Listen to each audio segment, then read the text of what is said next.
Welcome, Ukraine war update today. Fighting heats up in east and north after tank pledges.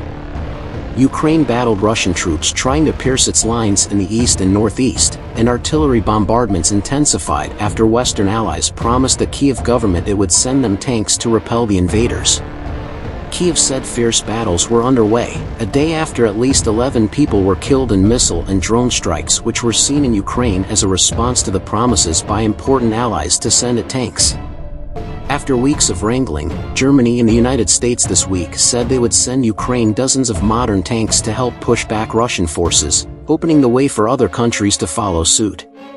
Poland gave Ukraine a further boost on Friday by promising an additional 60 tanks on top of 14 German-made Leopard 2 tanks it had already pledged.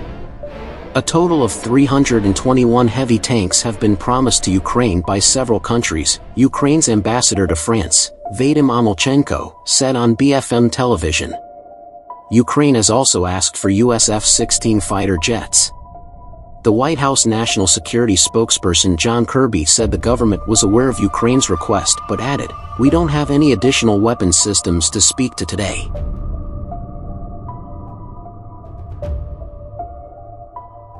Both sides in the war are expected to launch spring offensives, though Washington has advised Ukraine to wait until the latest weapons are in place and training has been provided, a process expected to take several months. Moscow accused U.S. President Joe Biden of prolonging the war by arming Kyiv. Ukraine says the only way to end the war is for allies to give it the weapons to win it. Ukrainian President Volodymyr Zelensky said the situation at the front remained extremely acute, particularly in the eastern Donetsk region. In a Friday evening address, Zelensky said Russian forces were not just storming Ukrainian positions but also destroying the towns and villages around them. In Bohoyavlenka village in Donetsk region, soldiers said fighting around the nearby town of Volodar had intensified, with Russian troops constantly trying to advance and capture it. Volodar had come under intense shelling in the past 24 hours, with 7 buildings and 2 schools damaged, Yevhen Nazarenko, spokesman for the Ukraine Army's 68th Brigade, told Reuters. They constantly use artillery fire, aviation, there is no single quiet minute here, he said. Thick black smoke rose over Bohoyavlenka and explosions could be heard in the background. Some homes were damaged.